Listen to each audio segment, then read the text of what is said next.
कि जिस शहर में खोली है तूने शीशे की दुकान, जिस शहर में खोली है तूने शीशे की दुकान, उस शहर में पत्थर के खरीदार बहुत है।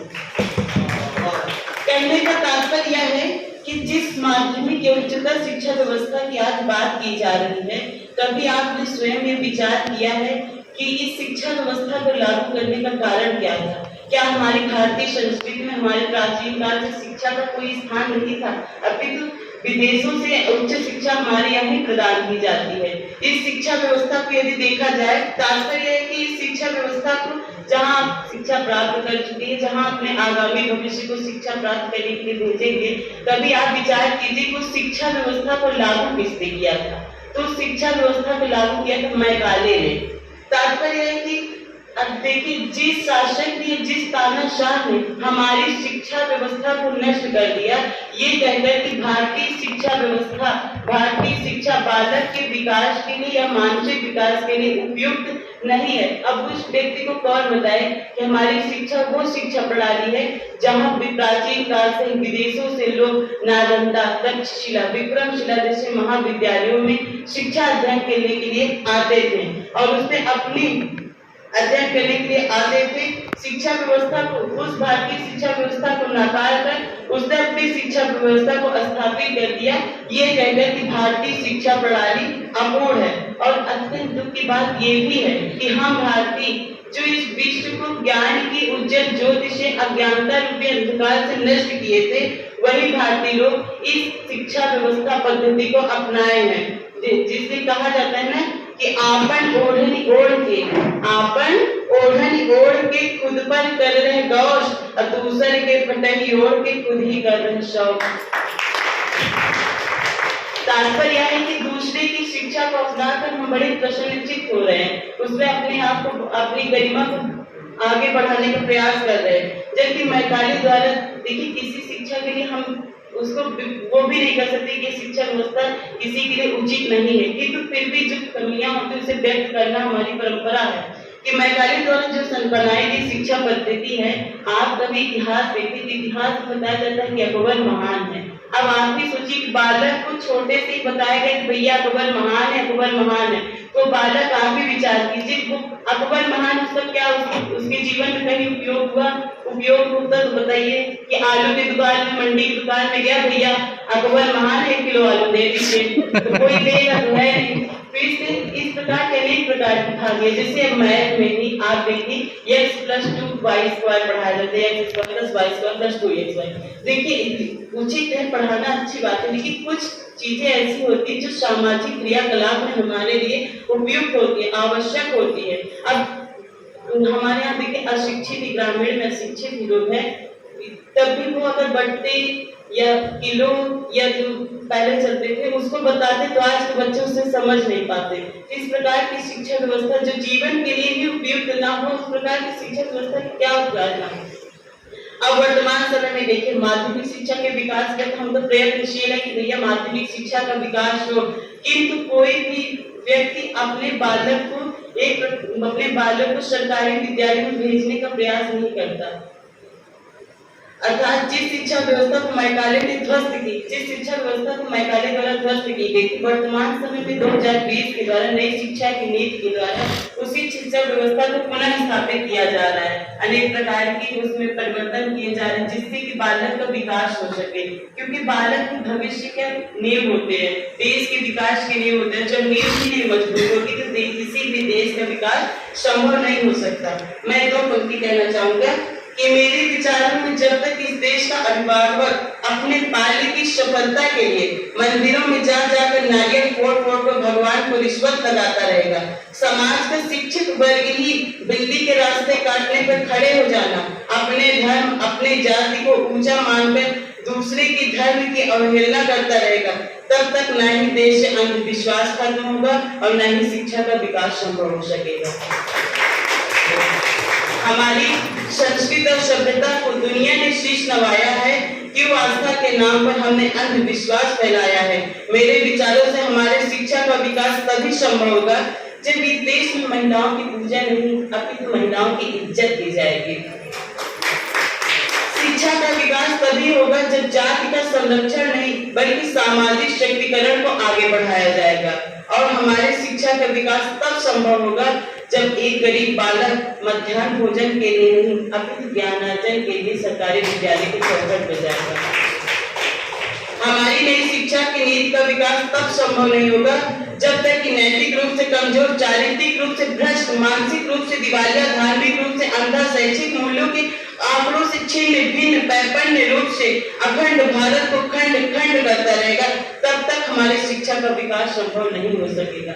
समय की मर्यादा को ध्यान में रखते हुए मैं अपनी बारी में विराम देता हूँ। जय हिंद, जय। कक्षा 1 से शुरू किए जाते थे, यानी अगर हम प्राइमरी में एडमिशन लेते थे तो हम कक्षा 1 से उसमें एडमिशन ले सकते थे। लेकिन अभी जो हमारा फोकस सरकार ने डाइवर्ट कर दिया है कि नर्सरी के स्कूल्स भी अब गवर्नमेंट, अभी हालांकि इसके एस्टैब्लिशमेंट्स नहीं हो सके, लेकिन सरकार की जो कोशिश है वो पूरी तरीके से जारी है कि प्री स्कूल्स भी सरकारी डेवलपमेंट हो सके, आंगनबाड़ी से हट करके, जहाँ पे सिर्फ बैठना उठना नहीं सिखाया जाए, इनफैक्ट ABCD आदि पूरी एक प्रॉपर एजुकेशन उनको दी जा सके।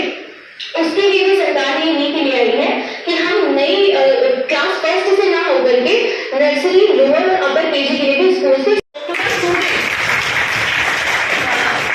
आपने बहुत सारी बातें बताई है नीति 2020 के बारे में। हाँ, एक चीज और कहना चाहूंगी, जैसे आप लोग एज अ स्टूडेंट थोड़ा घबरा रहे थे बोलने में, वैसे हम भी बहुत घबरा रहे हैं क्योंकि हमारी मैम हमारे सामने है, मैम ने ही हमें भी पढ़ाया है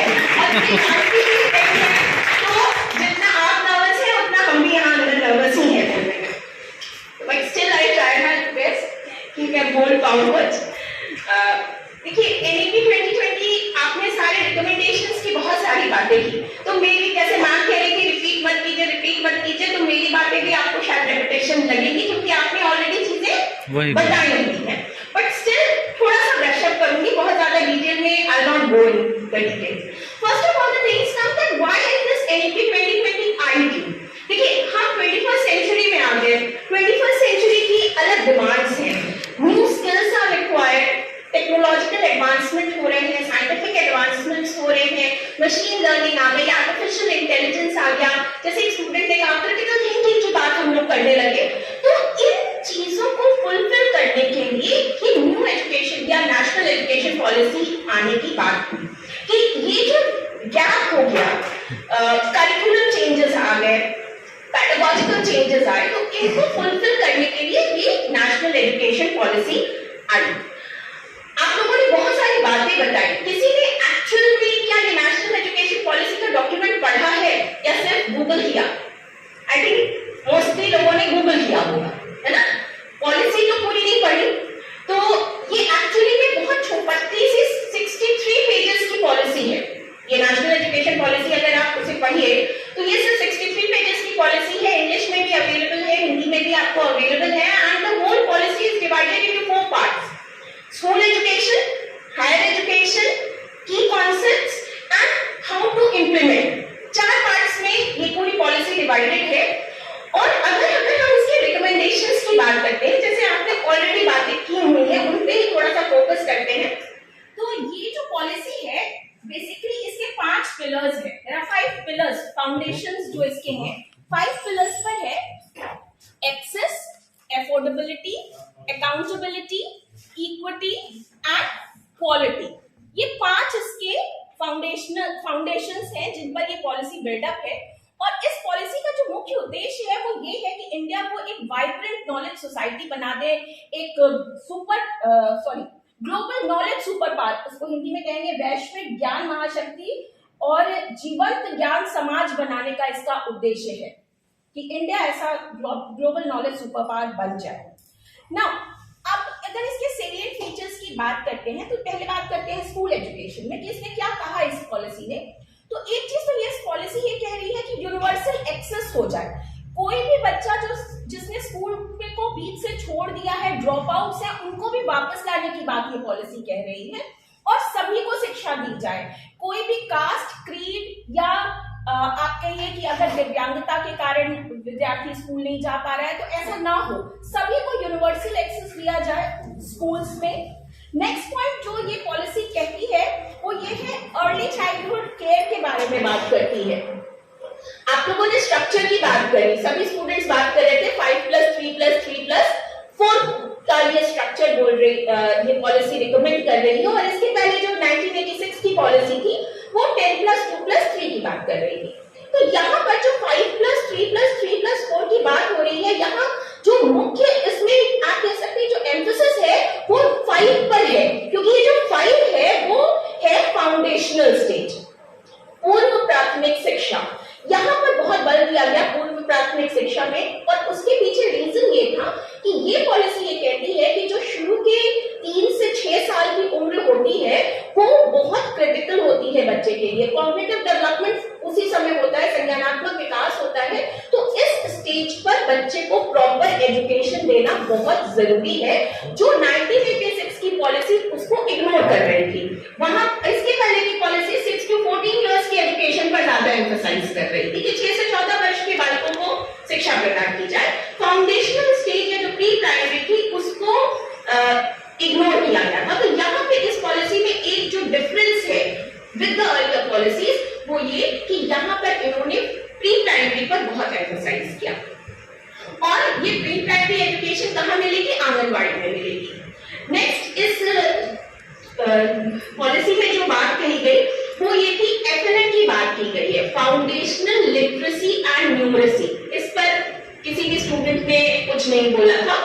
ये फाउंडेशनल लिटरेसी न्यूमरेसी का मतलब है कि क्लास 3 तक के बच्चों को बेसिक लैंग्वेज का ज्ञान होना चाहिए, साथ ही साथ बेसिक मैथमेटिक्स जरूर आनी चाहिए। और ये इस पॉलिसी का रिकमेंडेशन है कि बाय 2025 तक ये जो विद्यार्थी है वो FLN जरूर अचीव कर ले, फाउंडेशनल लिटरेसी एंड न्यूमरेसी। और इसके लिए निपुण भारत अभियान शुरू हुआ है, नाम शायद सुना होगा आप लोगों ने, निपुण भारत अभियान, जो इसका फुल फॉर्म है national initiative for proficiency in reading with understanding and numeracy. तो ये निपुण भारत के अभियान, ये FLN की बात की गई कि फाउंडेशनल लिटरेसी और न्यूमरेसी सभी प्राथमिक बच्चों को बेसिक मैथ्स आनी चाहिए, बेसिक रीडिंग एबिलिटी उनके अंदर विकसित होनी चाहिए।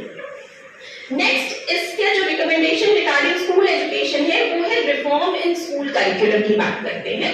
आप लोगों ने बहुत बार कहा कि कोई भी स्ट्रीम डिवीजन एज सच नहीं होगा, आर्ट्स वाला बच्चा साइंस पढ़ सकता है, साइंस वाला कॉमर्स पढ़ सकता है। अभी तक ऐसा नहीं था, अभी तक एक वाटर टाइप कंपार्टमेंट्स हैं, आर्ट्स वाला आर्ट्स के सब्जेक्ट पढ़ेगा, साइंस वाला साइंस, कॉमर्स का कॉमर्स। लेकिन अब ये पॉलिसी कहती है कि कोई भी इस तरीके का डिवीजन एज सच नहीं होगा, students will be free to study any subject they feel like. कोई इस तरीके से डिवीजन ऑफ स्ट्रीम्स नहीं होगा, इस बात पर बहुत फोकस किया गया। साथ ही साथ इसमें पैडागॉजी में भी चेंज करने की बात की गई। अभी तक कोशिश ये होती है कि या कहें कि मुख्य उद्देश्य शिक्षा का है कि विद्यार्थी सीख जाए, लेकिन ये पॉलिसी ये कहती है कि नहीं, स्टूडेंट को सिर्फ सिखाना नहीं है, student need not only learn, they should know how to learn, कैसे सीखना है ये भी बहुत इंपॉर्टेंट है। तो पैडागॉजी में चेंज की बात की गई इस पॉलिसी में। नेक्स्ट इस पॉलिसी में जो बात की गई है वो मल्टीलिंगुअलिज्म की बात कही गई है, बहुभाषीयता की बात की गई है कि विद्यार्थियों को बहुत सारी भाषाओं का हमें ज्ञान देना है। बहुत सारी भाषाओं का ज्ञान का मतलब है, देखिए 3 लैंग्वेज फॉर्मूला तो पहले भी था, लेकिन यहाँ पर जो मल्टीलिंगुअलिज्म के लिए कह रहे हैं उनका मतलब ये है कि जो प्राथमिक स्तर है, क्लास 5th या क्लास 8th तक स्टूडेंट को उनकी जो मदर टंग है, जो उनकी मातृभाषा है, उसमें ही शिक्षा प्रदान की जाए। साथ ही साथ संस्कृत के बारे में एक स्टूडेंट ने पहले भी बात किया है, तो ये मैं रिपीटेशन दे रही हूँ कि संस्कृत भाषा को दूसरे देश को बहुत इंपॉर्टेंस दे रहे हैं, हमारा खुद का देश में उतना ज्यादा उसकी पॉपुलैरिटी नहीं है। तो इस पॉलिसी में इसमें भी कहा गया कि संस्कृत को पढ़ाया जाए, साथ ही साथ फॉरेन लैंग्वेजेस भी पढ़ाएंगे, बिकॉज स्टूडेंट को by the at the last तो जाके कम्पीट करना है कॉम्पिटिटिव वर्ल्ड में, तो जो फॉरेन लैंग्वेज है, इंग्लिश है, उसको भी पढ़ाएंगे, लेकिन जो मेजर एम्फेसिस होगा वो उनकी मदर टंग पे होगा। उसके पीछे रीजन क्या है, क्यों मदर टंग को एम्फसाइज कर रहे हैं? हमारे देश में बहुत ड्रॉप आउट्स होते हैं, ड्रॉप आउट समझ रहे ना, स्कूल छोड़ देते हैं बच्चे। रीजन ये है कि अगर हम स्टूडेंट को उनकी मातृभाषा में पढ़ाएंगे तो स्टूडेंट कनेक्टेड फील करेगा विद द स्कूल। अब बच्चा घर में तो हिंदी बोलता है और स्कूल में जाके उसको इंग्लिश मीडियम में पढ़ा के सिर्फ इंग्लिश में बोला जा रहा है, तो बच्चा उसको कॉम्प्रीहेंड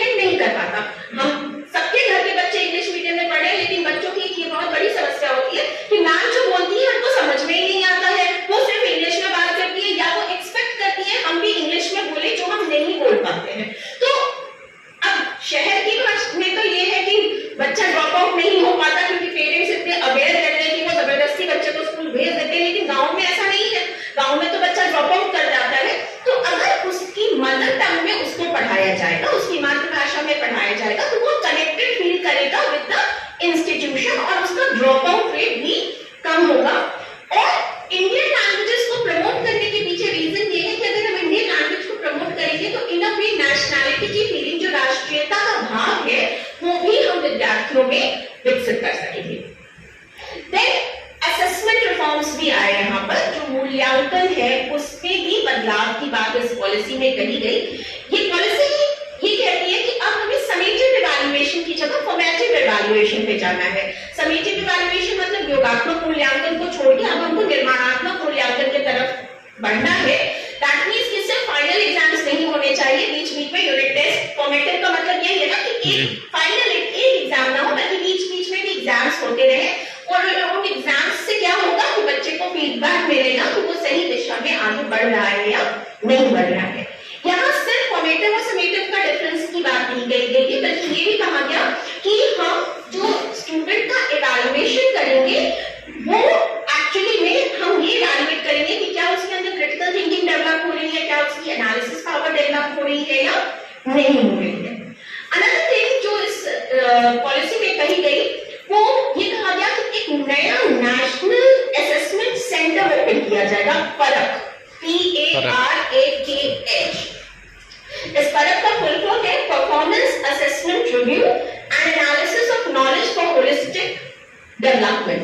तो इससे क्या होगा, इससे भी हम स्टूडेंट की टाइम पर इवैल्यूएशन कर लेंगे। एक NTA का नाम सुना होगा आप लोगों ने, नेशनल टेस्टिंग एजेंसी, इसकी भी बात इस पॉलिसी में कही गई है कि ज्यादातर जो इवैल्यूएशन हो वो NTA के द्वारा।